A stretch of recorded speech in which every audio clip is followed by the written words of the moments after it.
New homeowners in a defective house forced to take on a big-time builder with deep pockets. I'll show you downstairs. Take a tour of James Munoz's new house.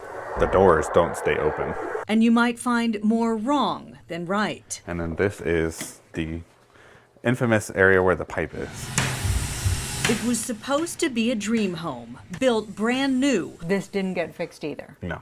But none of this was part of that dream. I have anything but quality, I feel. And because of stuff like this, and this, and this, he opened his doors to our camera. Being thrown up too fast, people are not taking accountability for their actions.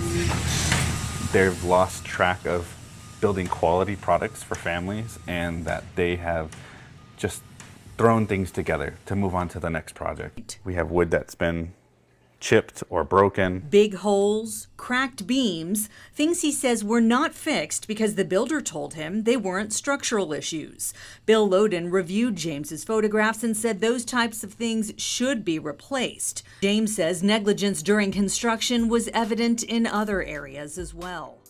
I can't believe this new homeowner had to go through this whole headache and through this whole process. And it shouldn't even be like that. However, I'm going to share a few things with you so that way you can hold the builder accountable when you purchase your new home. Let's talk about the contract, the purchase agreement, and some warranties. Now, when you're going under contract with a new home builder, the contract is really written to protect the new home builder. It is very important to understand the contract and know what the terms and the agreements are to that contract. So that way you know the rules of the game. Now also, when it comes to home warranty, you also want to read through the home warranty and see what the home warranty is. Is it a 3, 5, or a 10-year warranty? Does it cover the foundation? Does it cover the structural? A lot of these builders, after 60 days, you'll fill out a form once you close on the transaction that a third-party company will go ahead and take over. Now, there are other warranties that do come with a new home build. For instance, you have the windows. The windows are not through the builder. However, they are through a third-party company. You also want to see what the terms and agreements are as well with that third-party company. The appliances. The builder does not warrant the appliances. You will receive the manufacturer warranty. Make sure you fill out that warranty for all the appliances. You would have to go directly to the manufacturer. Now, when it comes to the soil report, you have a right to obtain a soil report from the builder. However, the builder doesn't have to give you the soil report unless you request for the soil report. Also, the soil report was actually done to the community, not to your particular parcel. So keep that in mind. If you want a soil sample done, you have a right to do a soil sample, but it would be at your cost. Now let's talk about the foundation. Once the foundation is laid, you should actually get a call from the sales associate to let you know. However, it's nice to go out there to take a look at the foundation and also take pictures. Normally what happens is once the builder is done with the foundation, then the city will come out there to take a look at the foundation. At this time, you also have a right to have a home inspector that specializes in foundation work to go out there to take a look at the foundation. Now once the structure is up, at this point I would highly recommend that you do go out there to take pictures of all angles of the interior and exterior of the structure of the property. So that way you have record of this if something happens in the near future. Also, during this time period, you do have a right to have a home inspector that specializes in new construction. Make sure that they do specialize in new home construction. They are also licensed and bonded as well. Now, home inspection is like one of the most important things, especially when you're buying a brand new home.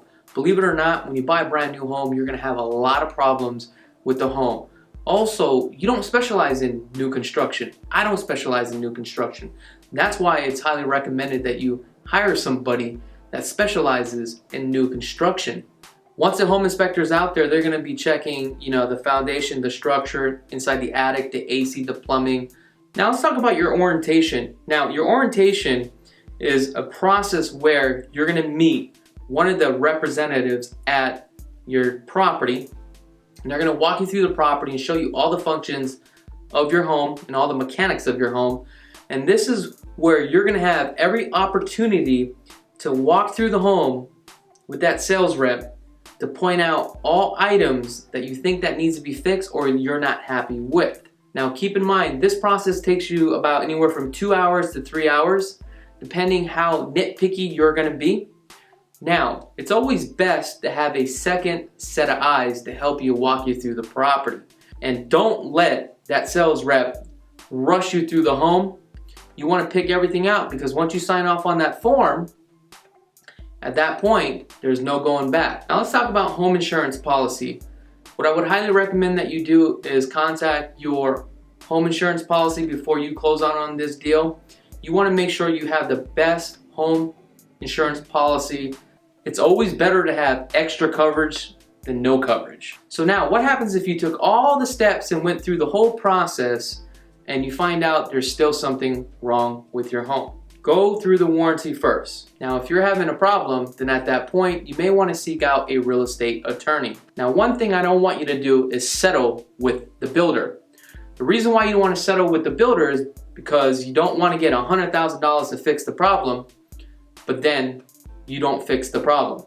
Also, if you do fix the problem, make sure it is done and completed by a licensed contractor, and you have all the permits that was pulled with the city. The reason why you want to do this is because when you sell the property, you want to make sure that you have all the proper paper documents to provide to the next buyer to ensure them that you did everything in your power to get this property fixed and you did it correctly. The last thing that you don't want is a construction defect on your home, which is a lemon. At that point, when you go and sell it, that next buyer may not buy your home because of a construction defect. Now, there are a lot of great attorneys out there that litigate against new home builders. Now, this is where I go back and telling you, don't just settle with the new home builder. Contact an attorney. As your attorney, he's probably going to contact everybody in that neighborhood to let them know there could be possibly construction defect. Now, what that does is help out the case, and they actually end up filing for a class action lawsuit. One of the other things that you can do too as well, contact your local news. The more exposure that this goes out, the better it is for everybody, and it puts pressure on the builder. Now, the most important thing when you're going through this whole process is actually hiring a realtor. Realtor will actually look out for your best interest and literally walk you through the whole process.